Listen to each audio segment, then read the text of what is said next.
Hello and welcome to the visual guide to the Seed of Sacrifice Extreme fight introduced with patch 5.3. I will be your guide through this absolute clusterfuck of a fight. Before we start to talk about pulling, let's start off by talking about markers and positional assignments. This is going to be one of the most important parts to get down right in order to successfully overcome this fight. As always, if you want to help support my content, any likes and subscribes truly go an incredibly long way to helping me as a small content creator and are incredibly appreciated. In terms of markers, my suggestions is to place A, B, C, and D in the 4 intercardinal direction corners. Place 1 and 2 markers near the center off to the right and left of the boss. I also advise that healers be marked with 1 and 2 signs. These 1 and 2 signs should correspond to their group being right or left, which is what we will assign next. Now let's talk about position assignments. First off is clock. Place each of the group members around a marker pre-pull and assign out clock positions like so. The starting main tank directly north, the starting off tank directly south, 1 healer to the east, 1 healer to the west. Then place 1 DPS in each of the intercardinal positions. Please keep in mind that this will impact melee DPS in the fight, and so try to position them where they feel most comfortable. In my experience, this has been to the south intercardinals, but it's always best to ask them for what their personal preference is. Next up is rotation partners. There will be multiple mechanics where you will need to stack as a 1 DPS and 1 non-DPS as a pair. This is important to keep the DPS and non-DPS split because some of the mechanics resolve to target non-DPS exclusively and others target DPS exclusively. This is ideally done by having the tanks and healers in the cardinal positions move clockwise to their intercardinal DPS partner. Get very familiar with who this person is, as many mechanics on the fly will demand that you get to this player. During this step, I would also assign each pairing a number of 1 to 4 for their order for the Black Mage phase later in the fight, where you will need to take towers in your pairs in a certain order. Next up is light parties. Divide the group into 2 separate groups of 4 players. Assign these groups to either go left or right pre-pull by placing 1 and 2 markers down, with people dividing themselves onto either the 1 or the 2 marker. Each group should be standard light party composition of 1 tank, 1 healer, and 2 DPS. DPS roles do not matter in this situation. However, it is good to have 1 range DPS or 1 melee DPS if your party allows it. Usually this right-left divide lends itself to being the groups being decided by which side they're on already with their clock formation. East goes to the right group, west goes to the left group, with tanks deciding which group they'd go since north and south split is less clear. The last positionals that we're going to have to decide on is that we need to assign what I'm going to be calling chill DPS privileges or melee privileges. Depending on your party composition, you may sometimes have 2 DPS that are melee, and then 2 other DPS that are ranged, or 1 ranged, 1 caster, or what have you. It is also very common in party finder groups for you to only have 1 melee DPS, or alternatively no melee DPS. So if someone wants to meme on me, they could even say that we could have 4 melee DPS, but let's not get too crazy here. Because the party finder groups are so sporadic in their composition, this is why me and my friends have personally called this the chill DPS assignment, but it is frequently called melee DPS strategy. It's important to assign who is getting the chill DPS privilege before the pull, because during the ads phase we are employing a melee uptime strategy. 2 DPS, ideally melee, will be privileged enough to ignore many mechanics during the ads phase and focus on DPSing. So decide who these 2 DPS are. Healers should take note of which intercardinal positions these DPS have been assigned from their clock positions earlier. The healers during the ad phase will go to the opposite intercardinal. More on that in the ad phase section. With positions and markers out of the way, now let's talk about the foundational mechanics. It's going to be important that I take some time to define these core mechanics before we get into the pull and the order of the fight, because these mechanics are consistent throughout the entire fight, regardless if it's phase 1 or phase 2, and so spending the time to memorize them and what they mean ahead of time will pay off massively later on. Any of these mechanics later in the fight may appear at complete random intervals, and so remembering what they do is very important. First off is Imbue Saber. This ability is extremely important to look out for.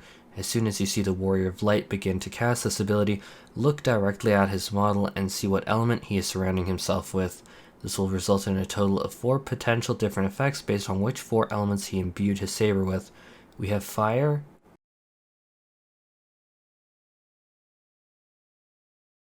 Ice, Earth, and Holy elements. This is a highly visual stage, so this will actually require you looking at him directly in order to tell which the elements are happening. It should be noted that these elemental effects do not immediately trigger when he casts Imbue Saber, but instead are stored until he releases these elements in the next mechanic that we will talk about, Imbued Coruscance, in which he will unleash the effect on the party at that time. Fire will result in the entire party having the pyretic debuff applied to them briefly. Any actions taken or movement done with this debuff will inflict extremely high damage that will probably kill you, being honest, in roughly 2 or 3 ticks. Healers cannot adjust to this reasonably, so it's very important that you stand still, stop auto-attacking, and do not cast any actions until the debuff has fallen off. Ice will be cast across the entire field, and if you are not actively changing your position through moving or jumping, you will be stunned in place for a few seconds and take extremely heavy damage. Extremely skillful healers can heal some of this damage off and help you survive, but it is definitely best to jump in place or strafe during this. Earth will place Earth Shakers on the entire party, and these Earth Shakers will deal massive conal damage with the tip of the cone from the boss and getting wider as the cone goes outward. Move to your clock positions whenever this element is out in order to resolve it. Holy will create an invisible stack marker on a party member. This element is resolved by stacking together with the rest of the party and bracing for damage. With the single element definitions out of the way, please note that during the first phase of the fight, he will imbue his saber with 2 different elemental effects. Both of these elements will go off at the exact same time in their full effect that you will need to handle the same as you would even if they were individual. You will see every combination other than Earth and Holy, since their effects of stacking versus Earth Shakers and clock positions are opposed. Next up is Imbued Coruscance. This Imbued Coruscance ability has 2 effects. The first, as said before, will unleash whatever elemental effects he has imbued his saber with. This can either be 1 or 2 elemental effects. As he casts Imbued Coruscance, prepare to handle the elemental effects as stated before. The second effect is novel to Imbued Coruscance. His blade will be held above his head and either have a wind effect or no wind effect on it. If there is no wind effect on the blade, the party must move away from the boss as he will deal massive damage in his immediate area around himself. If there is a wind effect, the party must stack underneath the boss. The trick is that during Imbued Coruscance that you will need to manage both if you need to go inside or outside, as well as the elemental effects. In essence, at this stage you're looking at handling potentially 3 different tasks properly, 2 different elements, and 1 position inside or outside of his hitbox, but more on that in Phase 1. Next up is the foundational mechanic of limit breaks. First off, we have the ability to the limit.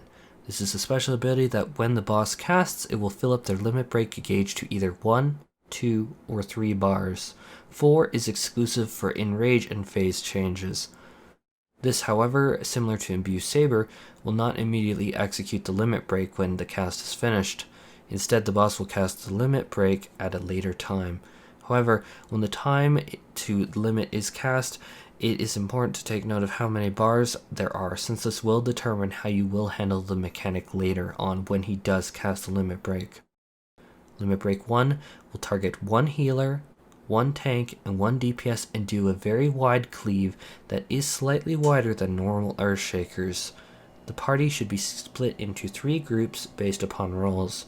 The standard is to have all DPS stacked south of the boss, tanks north of the boss, and healers can either go east or west or both east and west, and don't necessarily need to stack likewise. Remain in this grouping until the cleave goes off. Limit Break 2 has it where it is going to target one healer, go and fire missiles, then target a second healer and fire missiles. These missiles will apply a very heavy damage debuff to whoever is hit by it, and so this means that the party should go into 2 4-player groups on the left side and the right side of the boss, and that they should be stacked on top of the healers. Attempting to soak both will result in death from the debuff. Limit Break 3 will summon 4 meteors on each of the DPS or on each of the non-DPS. These should be taken to the far intercardinal corners by the pairs and soaked. With the foundational mechanics out of the way, let's now dive into the fight. However, always keep these mechanics in mind as the fight progresses. This fight is comprised of 3 separate phases: Phase 1, Add Phase, and Phase 2. The fight begins in Phase 1. Introducing you to Phase 1 is the ability Terror Unleashed. Do not waste any mitigation at this point, such as Heart of Light or Tactician, as this will force the entire party's health bar to 1. Each party member must be healed to full in order to remove the debuff called True Living Dead. Healers should brace for extremely heavy healing at this point. The boss will then cast To the Limit, which will always fill his limit break bar to 3 at this point of the fight. Recall that means that this is going to spawn meteors that you should stack in your corner with your partner when he casts Limit Break later. Next up, he will cast Solemn Confiteor, which will spawn a large pile of orange telegraphs that must be dodged. In an ideal sense, the party should stack together to drop these orange puddles in the same area and just avoid making them easier. Next off, the boss will cast Absolute Stone 3. This is the only elemental ability that the boss casts outside on its own instead of inside of Imbue Saber. Get into Earthshaker positions and handle as you would the Earth element. Limit Break 3 will then be cast immediately after Stone 3. Get to your corners with your partner and handle accordingly. The first phase introduces you to the notion of 2 elements being stacked at once with Imbued Saber. The first element will always be Earth. However, the second element in this first one may be either fire or ice. Pay close attention to the elements he casts on himself and prepare to handle it likewise. Imbued Coruscance will then be cast by the boss, which will require you to be in Earthshaker positions for this very first one every pull. However, pay attention to whether you need to move inside or outside of the boss's hitbox, and if you need to stand still for fire or jump up and down for ice. Take for example, wind around his blade, earth, and fire. This means that you need to move into the boss's hitbox, you are in your Earthshaker position, and that you do not move and take no actions until the fire debuff is gone. Another example would be no wind around the blade, earth, and ice. You would move outside of his hitbox, still in Earthshaker positions, and jump up and down, or move it all around. To the Limit will then be cast again. This time it will fill the limit break gauge to 2, but that will be handled later. He will immediately cast Sword of Light after that, and Sword of Light is a mechanic that will be seen a few times in this fight, but handled the exact same way every time. This will create many lines along the ground and the walls that will indicate 2 safe spaces that your party wants to go to. A diagram of what the final map will look like is currently represented on the screen.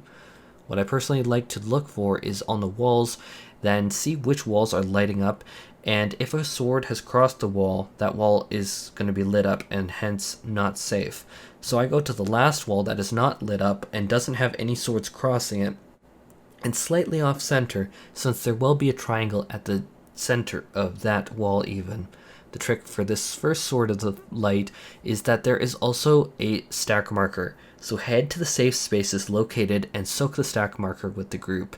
If you are close enough to the center marker or the center danger zone on that wall, you can still stack with the group, but be careful that you don't step into it, but you can get pretty close. Limit Break 2 will immediately follow after the stack marker resolves, so stack with your left or right groups on the sides of the boss and resolve this. Next up is Imbued Saber 2. The second Imbued Saber will always be the holy element first and then either ice or fire. However, there is a trick here. The element ice or fire here will be whichever one was not cast during the first Imbued Saber phase, meaning that if you had to stand still for fire the first time, you should expect to jump up and down and move it all around for the second time for ice. Imbued Coruscance, you will have to watch for the blade to wind in. You go in with wind, or you move outward if there is no wind. However, similar to the Imbued Saber elements, whichever one that you did not have for the first Imbued Coruscance will be seen for the second one, so if you moved in for the first time, expect to move out. Likewise, this leads to the second Imbued Coruscance with practice becomes very easy to predict, and so it's very likely that you're going to see group members already standing in a particular clump south of the boss or directly under the boss. To handle this mechanic, the group should stack either directly south of the boss or under the boss to soak the holy stacker and resolve the rest of the mechanics as defined before. Immediately after this Imbued Coruscance goes off, head to your positions for Limit Break 1, stacking with people of the same role you queued in as. This is very quick, so healers and tanks be ready to move quickly from the south location into your final positions.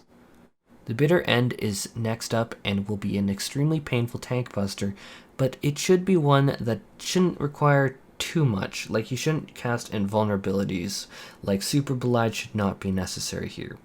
This will apply a physical damage up debuff to the tank, and I've found the easiest way to handle it is to simply do a full-on tank swap.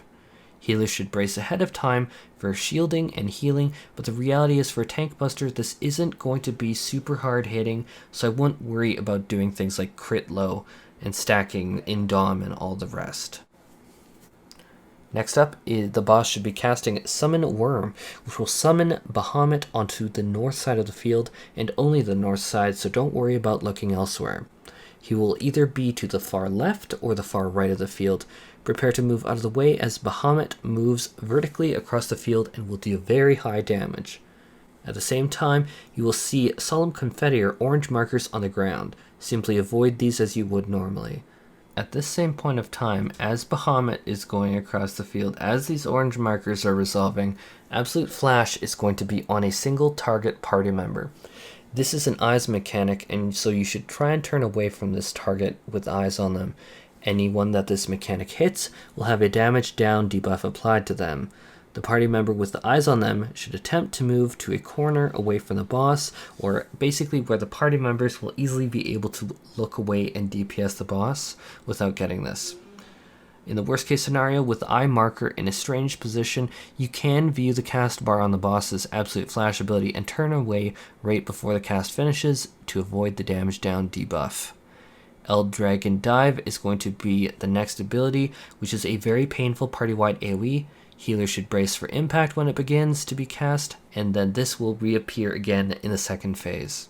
After Eldragon Dive, the boss will begin to cast the ability Spectre of Light, and now with this ability we have entered the adds phase of the fight. As suggested by the positionals, in this part of the fight we will be focusing on maintaining the uptime of melee characters. This strategy hence has begun to take on the name of the melee uptime strategy. Me and my friends, however, call this the chill DPS strategy, because 2 DPS may not be melee, but be privileged enough to ignore some of the mechanics and focus on DPSing the adds down as heavily as they can. But let's talk about the tank's responsibility first. 2 adds, 1 Dark Knight, and 1 Warrior will be spawned to the field. These behave the same, and the names poise no real significance other than certain abilities will have different names. The tank to the left and the tank to the right should grab their respective add and pull them more to their side. The tanks should also be popping mitigation throughout this entire section, as the adds will use extremely devastating tank busters through the ability Fatal Cleave or Edge of Shadow. These tank busters will be repeated, and not using mitigation will most likely overwhelm your healers or just simply kill you. One ability to keep on the lookout for as tanks is called Berserk or Deep Dark Side. These must be interrupted or the add will become uncontrollable. Ranged DPS, however, can use head graze to interrupt here as well, but tanks should always try and take responsibility for this since tanks are guaranteed to be 2 per party composition. tanks should position themselves on the 2-player tower marker near the boss and should avoid the stack marker that will be placed on the healer. Be careful not to overlap these, as these will likely kill anyone hit by both. Now let's talk about the healers and the DPS. At the start of the guide, we assigned 2 DPS to be privileged chill DPS or melee uptime DPS. These DPS have their own particular intercardinals already assigned out to them from the clock position. This is the exact same intercardinal as meteors and all other mechanics. Healers should note the chill DPS intercardinals and be ready to move to the opposite when the time comes, but that will be after a few steps that we will introduce here first. I will warn ahead of time that the healers should be prepared to dump out an absolutely disgusting amount of healing at this point. If you're a white mage, for instance, try and save a size, temperance, and a few lilies alongside plenary indulgence. Does that sound like a lot? Absolutely, but in my experience, you will probably actually need it. Healers will get a stack marker on themselves, and the healer should go to their far right or far left wall, enough away from the 2-pair stack icon for tanks so that it doesn't overlap. This should ideally be in the middle of the wall and not in the intercardinal corners, just to make running to the tethers later easier. The first step of this dance is that all 4 DPS, chill DPS or not, must go to their assigned intercardinal. All DPS will get a flare marker, and they must drop these flares off in their corners that will explode. Once the flares explode, there will be 2 separate responsibilities for these DPS. The chill DPS will run to the tank and be the second partner under the stacking tower. This chill DPS's focus should be on whacking the ad into oblivion and, for all intents and purposes, chill and ignore the other mechanics. The other DPS with no chill should run to the healer who has the stack marker over themselves. The healer should try and get some healing onto this DPS immediately, because as they are walking into the stack, they are already damaged, and that there is a good chance that without healing, the DPS will die to the stack mechanic itself before they ever get to Bahamut. The stack marker and the 2-pair stack marker for tanks will resolve around the same time, and healers should dump a ton of AoE healing out at this point, as they are running to the opposite intercardinal as their no chill DPS partner who is running to their corner. The chill DPS and tank just chill there and focus on DPSing the ad as much as possible. So the no chill DPS will pick up their Bahamut tether in their assigned intercardinal and aim it away from the rest of the group in their assigned intercardinal. The healers will pick up the tether from the Bahamut in the opposite intercardinal from the no chill DPS and aim it outwards. Once the Bahamuts have blown their load outside of the arena, all that is left is to break the warrior and dark knight ads over your knee. Once the ads are dead, the boss will have an overdramatic 4-limit break gauge fill and then spawn a lot of stars and a lot of stuff. Pop mitigation as necessary and prepare for an extremely heavy hitting AoE basically, as this will lower the party health to extremely low amounts. It's like thousands. It's not tens of thousands, it's literally down to the thousands in my experience in most cases. Now begins phase 2.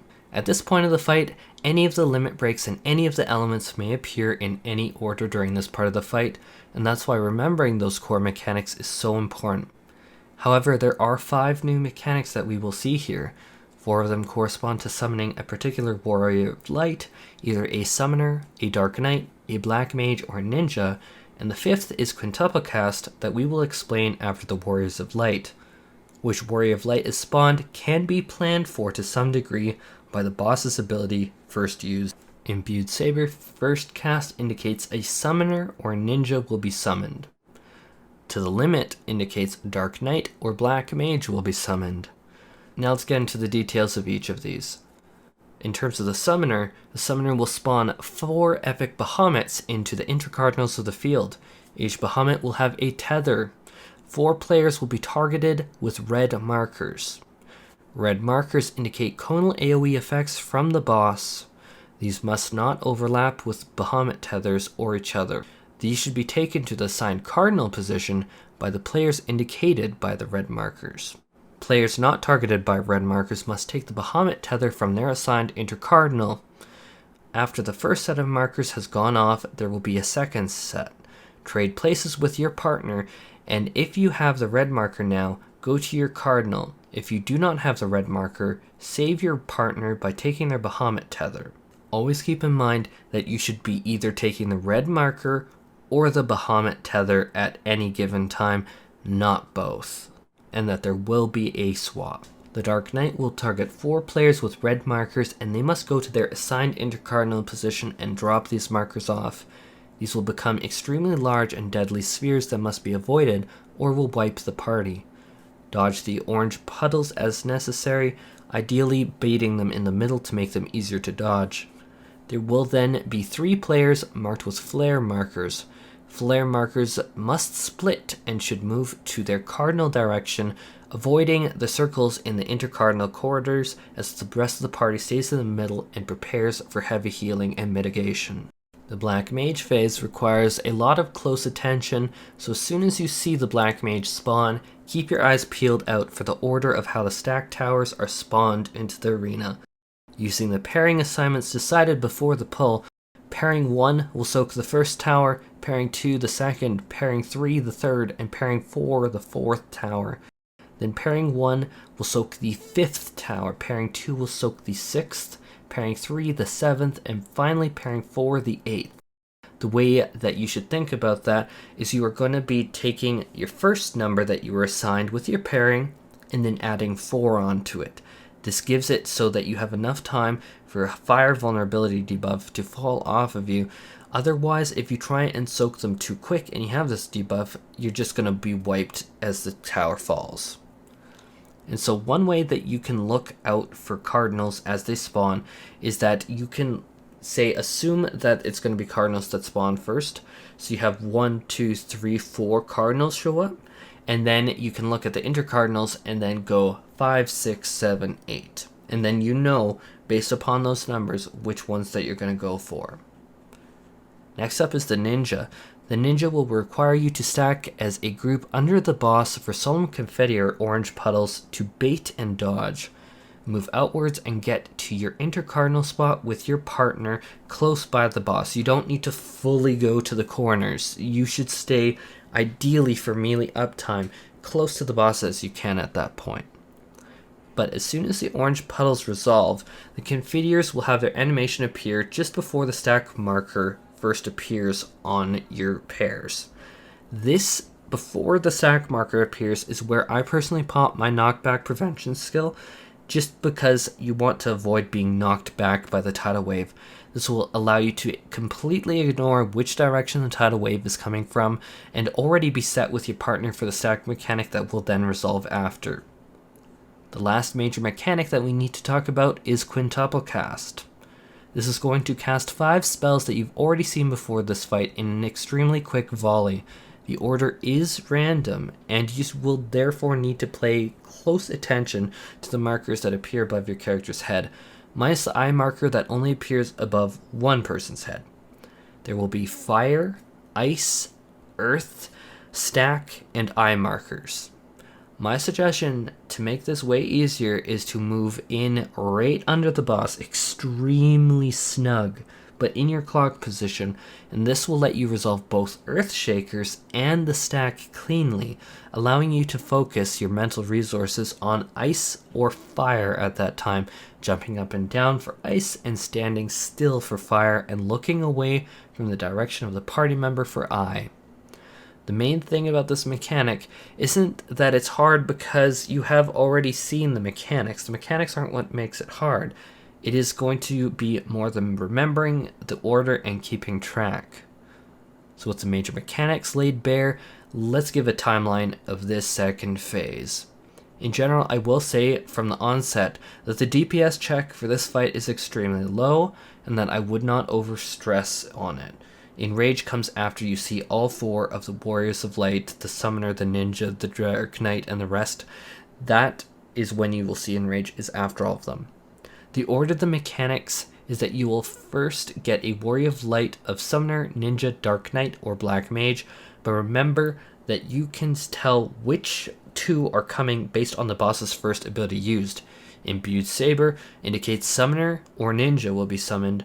To the limit indicates a dark knight or black mage will be summoned. The boss will then, after the first Warrior of Light summoned, go into Quintuple Cast immediately after the first.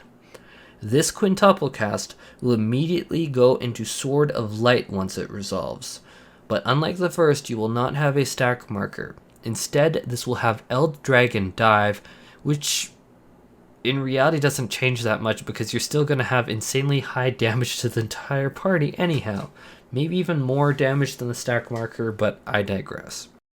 After that, you are going to have the next 3 phases of the Warriors of Life that you haven't seen yet. Once all 4 Warriors of Light have been seen, the boss has finally hit Enrage and will wipe the party. Remember that during this phase, you can see any complete random limit breaks and complete random imbues of the weapon, and so do always keep those foundational mechanics in mind. Keeping them in mind and handling these likewise is going to lead to you having the mechanics down and handled, and then you're going to be sure to take down the Warrior of Light and get his epic mount eventually, sometime. Maybe. Ask RNG. I need to ask RNG myself. But anyhow, that is all for this guide, and thank you so much for checking out my video. If you want to help support me and my content, any likes and subscribes truly goes an incredibly long way to helping me, especially as I'm a smaller channel, and all of that is truly so appreciated. I can't say how much I appreciate it. Thank you so much. But anyhow, that is all for this.